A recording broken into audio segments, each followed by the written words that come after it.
سامعین آداب، ریختہ کی خصوصی پیشکش ہم کلام میں آپ کا خیر مقدم ہے۔ اس سے پہلے بھی ہم آپ کی ملاقات پاکستانی شاعروں اور ادیبوں سے کرواتے رہے ہیں۔ آج ہمارے خاص مہمان ہیں مبارک حیدر صاحب، جو پاکستان سے یہاں تشریف لائے ہیں۔ اردو ادب کے حوالے سے، تہذیب کے حوالے سے اور شاعری کے حوالے سے ان کی بہت سی کتابیں موجود ہیں۔ یہ ہمارے مہمان پاکستان سے یہاں تشریف لائے ہیں، تو ہماری کوشش رہتی ہے کہ پاکستان سے جو ادیب و شاعر یہاں تشریف لائے ہیں ہم انہیں ریختہ آنے کی زحمت دیں۔ ہماری درخواست پہ یہ ریختہ تشریف لائے ہیں۔ کچھ دیر ان سے پاکستان اور ہندوستان کی تہذیب، ثقافت اور ادب کے حوالے سے گفتگو کریں گے۔ آپ کا خیر مقدم ہے، آپ کا بہت بہت شکریہ کہ آپ یہاں تشریف لائے۔ نوازش۔ بات ہم سب یہاں سے شروع کرتے ہیں کہ آپ کی جو سب سے اہم کتاب ہے، سب سے اہم میں اس لیے کہہ رہا ہوں کہ جس نے سب سے زیادہ متاثر کیا پاکستان کے قاری کو یا ہندوستان میں بھی، وہ تہذیبی نرگسیت ہے۔ تو یہ کتاب لکھنے کی ضرورت آپ نے کیوں محسوس کی کہ آپ کو اس طرح کی کتاب لکھنی چاہیے؟ میں پاکستان کے اور عالمی سطح پہ مسلمس کی جہاں جہاں بھی ہمارے مسلمان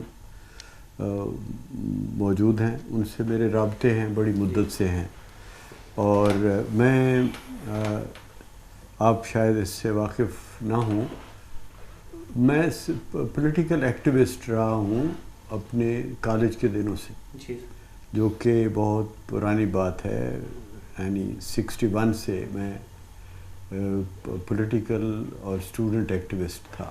جی، تو 62 میں میری ملاقات، جب میں ایم اے کر رہا تھا گارڈن کالج پنڈی، تو میری ملاقات ذوالفقار علی بھٹو سے بھی ہوئی۔ تب میں ایکٹیوسٹ تھا اسٹوڈنٹ ورک میں۔ تو یہ اس کے بعد پالیٹکس میں بھی بھٹو صاحب کے ساتھ میں 67 کی فاؤنڈیشن میٹنگ جو تھی، اس کا پیپلز پارٹی کا دستور لکھنے میں، اس کا منشور لکھنے میں ان کے ساتھ تھا۔ میرا تعلق کروڑوں مسلم عوام سے رہا اس سیاسی بنیاد پہ، اور ایک چھوٹا موٹا احساس رکھنے والے شخص کی حیثیت سے مجھے ہمیشہ سے پاکستان کے حالات میں بہت باتیں قابل اصلاح دکھائی دیتی تھیں، جی، لیکن چونکہ امنگیں تھیں، امیدیں تھیں پیپلز پارٹی کے دور میں بھی، پھر بعد میں بھی تھوڑی بہت، لیکن ضیاء الحق صاحب کے آنے کے بعد وہ امیدیں ٹوٹیں، اور پھر ہم نے دیکھا کہ ہمارے ہاتھوں میں ہی ہم دیکھتے دیکھتے پاکستان ایک ایسے راستے پہ چلا گیا جس کا ہماری جنریشن اور ہم سے ہمارے جو باپ دادا تھے ان کی نظر میں یہ منزل نہیں تھی، اور طرح سے دیکھتے تھے وہ بڑے 47 بھی اگر آپ دیکھیں، ہاں 47 اور بالکل اور انداز سے تھا، اور یہ کئی بیج تو تھے اس کے جو پھر بعد میں ہمیں سمجھ آئی، لیکن جب یہ اس راستے پہ چلا پاکستان تو دن بدن حالات بد ہو گئے، تلخی کی طرف گئے، اور دنیا سے پاکستان آئسولیٹ ہونا شروع ہوا۔ تو جو حساس لوگوں کے علاوہ مطلب دنیا بھر کے لوگوں میں ایک جو بے قراری تھی وہ یہ تھی کہ پاکستان میں ہو کیوں رہا ہے یہ سب۔ اب میرا ایک فیلڈ تھا جسے میں تجزیہ نگاروں میں شروع سے تھوڑی قدر کی نظر سے دیکھا جاتا تھا کہ مجھے ایک فطری انداز، جو فطری صلاحیت ہوتی ہے تجزیہ کی، وہ تھی، تو میں وہ تجزیہ تو کرتا تھا، مگر اب یہ جو سچویشن تھی اس میں ایک اور تجزیہ نے میرے اندر جنم لینا شروع کیا، جو مجھے سمجھ آنا شروع ہوا کہ مسلم عوام جو پاکستان اور ہندوستان میں ہیں بر صغیر کے، اور پھر دوسری باقی دنیا کے، ان کا پرابلم کیا ہے، جی، ان کا بنیادی دنیا سے اختلاف کیا ہے، اور اس اختلاف کی وجہ کیا ہے۔ جی، تو اس مطالعے نے مجھے تہذیبی نرگسیت کا تھیسس ڈیولپ کرنے میں مدد دی، اور یہ تھیسس جب آیا تو عالمی سطح پہ اسے میری توقع سے زیادہ پذیرائی ملی۔ میں سمجھتا ہوں کہ ایسا لوگوں کو لگا کہ جیسے وہ سوچتے تو تھے مگر یہ بات سمجھ نہیں آتی تھی کہ یہ مرض ہے. جی. تو وہ مرض ہے نرگسیت کا، خود پسندی کا، جی. جس کے پیچھے ہسٹری ہے، اور اس ہسٹری کی ہاں وہ میں نے پھر اس کو دیکھا. تو اور اس کی یعنی ضرورت یہ میں بتا رہا ہوں کہ ضرورت یہ تھی کہ ملک میں اور دنیا میں ہمارا جو رول ہے جی. وہ رول ہمیں خود سمجھ نہیں آ رہا. تو ہمیں ایک آئینہ ہے، ایک کتاب ایک آئینے کے طور پہ آپ دیتے ہیں کہ دیکھو اپنے آپ کو کہ تم کون ہو، کیسے ہو.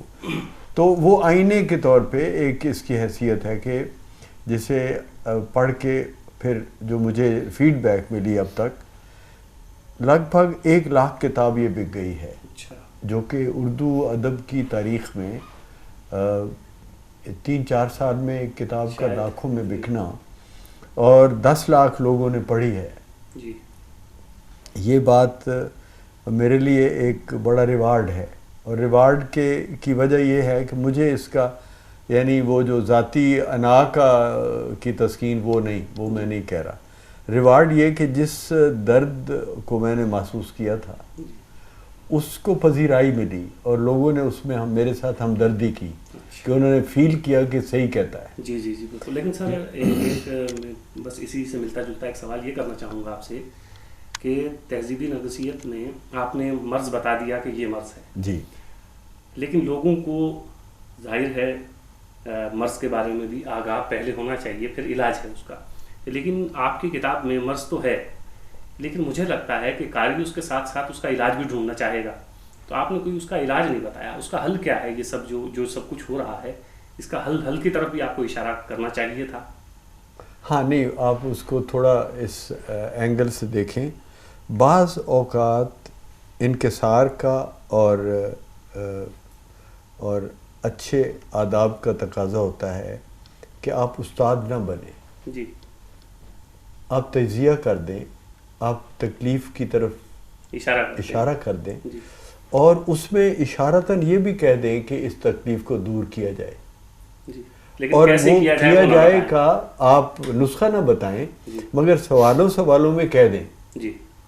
اب آپ اگر اسے ایک دفعہ پھر پڑھیں تو آپ کو سارے جواب اس میں ملیں گے. اس میں یہ کہا جا رہا ہے کہ آپ اپنی اس نرگسیت کو، اپنے اس گھمنڈ کو جانے دیں، پلیز دنیا کے ساتھ جینا سیکھیں، اور اپنے آپ کو لوگوں میں سے لوگ مانیں.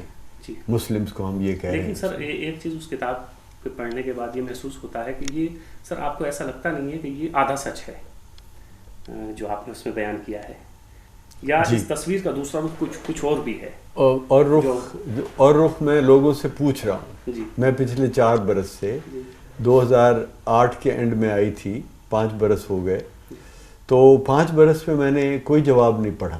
اچھا. جو ایک ثبوت ہے اس بات کا کہ آپ نے سچ کا دوسرا حصہ مجھے نہیں بتایا. اگر آپ کے پاس ہے، کسی کے پاس ہے، تو وہ مجھے بتاتا. کوئی کتاب آ جاتی، کوئی مضمون آ جاتا کہ بھائی تم یہ آدھا سچ بول رہے ہو، آدھا سچ یہ ہے. وہ جو آدھا سچ ابھی تک میں سنتا بھی ہوں، اگر کہیں کوئی کہتا ہے تو وہ اوریہ جان مقبول کے الفاظ میں ہوتا ہے، جو یہ کہتا ہے کہ دنیا ساری ایول ہے، بدماش لوگ ہیں پوری دنیا کے، اور وہ مسلمانوں سے جلتے ہیں اور وہ سازشیں کرتے ہیں ہمارے خلاف. اور یہ سازش جو ہے وہ اس کا، یہ خود کتاب بھی اس کا ایک حصہ ہے اسی سازش کا. تو یہ سازش ہونے دو، ہمیں کوئی پرواہ نہیں، ہم اللہ کی بہترین امت ہیں اور ہم تو ترقی کریں گے ہی، اور ہم تو دنیا کے سینے پہ مونگ دلیں گے ہی. ہاں، اور اس سے کچھ بھی نہیں ہونے والا، جو جلتا وہ جلتا رہے. اب یہ جو دیکھیں نا، یہ آدھا سچ تو نہیں ہے، یہ تو سچ ہے ہی نہیں. سچ تو یہ ہے جو اس کتاب میں ہی نہیں، میں بعد میں مسلسل لکھ رہا ہوں. میں فیس بک پہ، یوٹیوب پہ، یورپ کے دوروں پہ، پاکستان کے مختلف شہروں میں ٹاکس کی صورت میں، چینلز کے اوپر بار بار کہہ رہا ہوں. میں یہ کہہ رہا ہوں، جو میں بار بار دہراتا ہوں، میں یہاں بھی دہراتا ہوں کہ اگر میں اور میرے لوگ مظلوم ہیں، آدھا سچ ان کے بارے میں ہے کہ جی وہ خود پسند ہیں، مگر آدھا سچ یہ ہے کہ وہ مظلوم ہیں. تو مجھے یہ بتائیں، مسلمز بتائیں، میرے دوست بتائیں کہ آخر ساری دنیا نے کیوں تہیا کر لیا ہے کہ آپ کے اوپر ظلم کرے. لیکن سر اس کے ساتھ ساتھ ایک سچ یہ بھی تو ہے، یہ سب چیزیں اپنی جگہ کہ ساری دنیا نے یہ تہیا کر لیا ہے کہ آپ کے اوپر ظلم کرے، لیکن ایک بات یہ بھی ہے کہ اس وقت ساری دنیا میں سب سے زیادہ لوگ اسلام کے ہی قریب کیوں آ رہے ہیں، اسلام میں داخل ہو رہے ہیں، یہ بھی ایک پوائنٹ آف ویو تو ہے ہی. میں عرض کروں گا، پھر وہی بات آتی، میں تھوڑا سا وارن کروں گا کہ ہمیں بہت عادت ہے کہیں نہ کہیں اپنے لیے ایک نرگسیت کو بچانے کی کوئی نہ کوئی ہم ایک وجہ بنا لیتے ہیں. جی مثلا ہم یہ اب جو ایک سادہ سا ایک ڈیموگرافک ایک سچ ہے کہ ہم بہت پیدا کرتے بچے، ساری دنیا مسلمز کی رفتار الحمدللہ نمبر 1 ہے.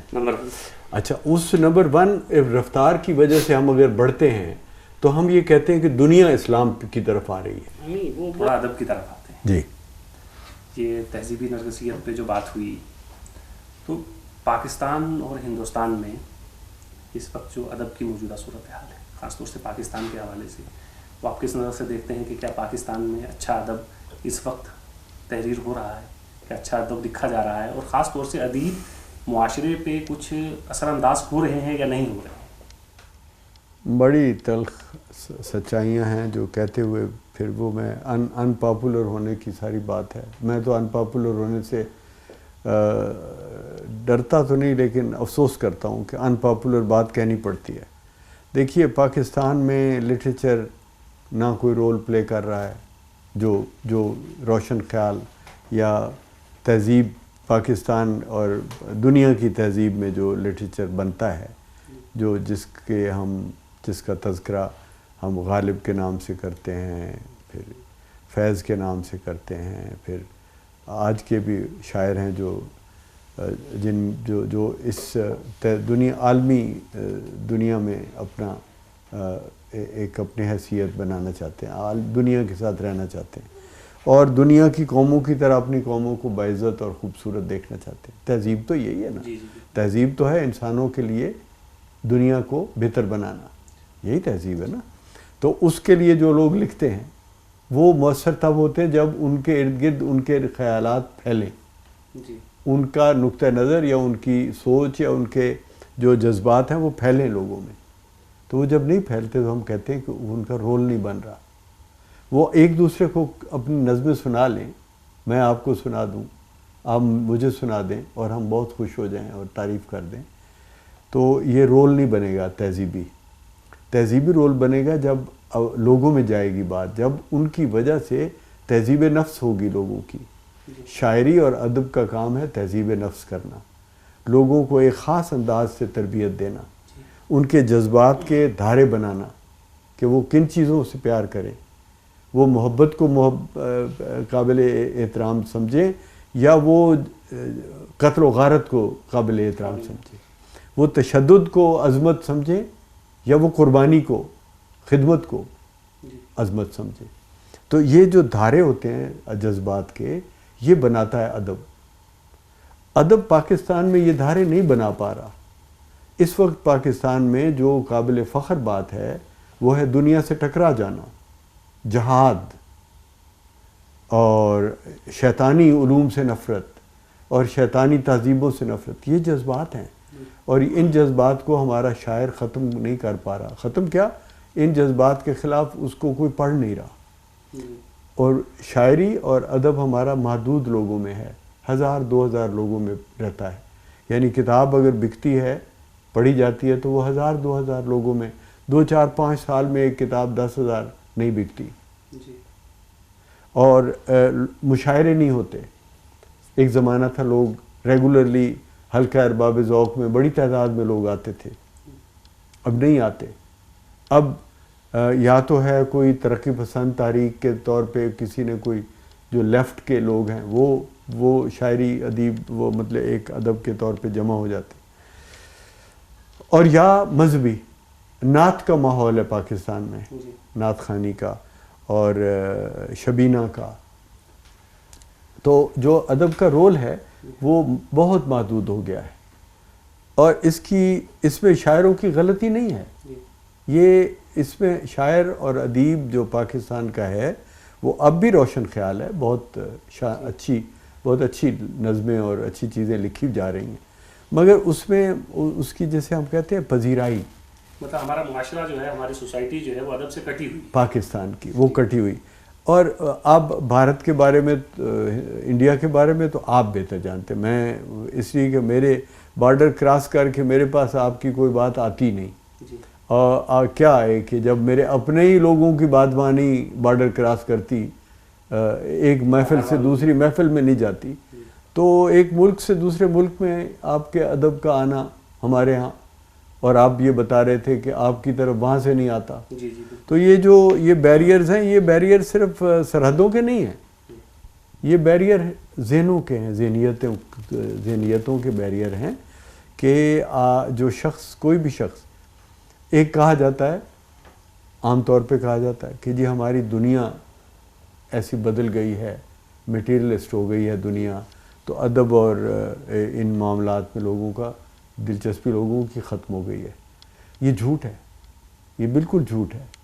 میں ساری دنیا کے ملکوں میں گھومتا ہوں، میں تو دنیا کے انتہائی میٹیریلسٹ ملک جو امریکہ ہے، جو انگلینڈ ہے، یہ دنیا کے، ان سے آگے کون میٹیریلسٹ ہوتا ہے، جنہوں نے میٹیریل دنیا کو بنایا ہے اور بنا رہے ہیں.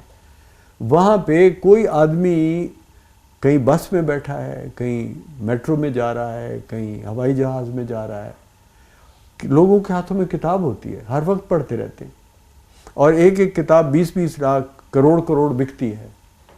کیسے کہتے ہیں آپ کہ دنیا کی تہذیب میں مادیت آ گئی ہے اور لوگ اس لیے ہم مادیت کی وجہ سے نہیں پڑھتے؟ نا، یہ بات نہیں ہے. ہم مادیت کی وجہ سے کتابوں سے دور نہیں ہیں، ہم ذہنیت کی وجہ سے. ہماری ذہنیت میں جو تہذیب تھی وہ کنفیوز ہو گئی، ہم کنفیوزڈ ہیں، ہم نہیں جانتے کہ ہمیں کیا بنانا ہے. ہم نے اپنی اولادوں کو مجاہد بنانا ہے یا اس دنیا کے مہذب اور سافٹ اور لونگ ہیومن بینگز بنانا ہے. ہم ابھی تک یہ ریئلائز نہیں کر رہے. اور ان ملکوں میں یہ فساد بہت زیادہ ہے. انڈیا پاکستان کے درمیان چپکلش کی وجہ سے یہ ماحول زیادہ سخت ہے. سر یہ کنفیوژن جو ہے نا سر، یہ کنفیوژن مبارک صاحب، یہ ہندوستان اور پاکستان کے ادیبوں سے بھی باہر، ادیب بھی ایسا لگتا ہے کہ کنفیوز ہیں اس معاملے میں.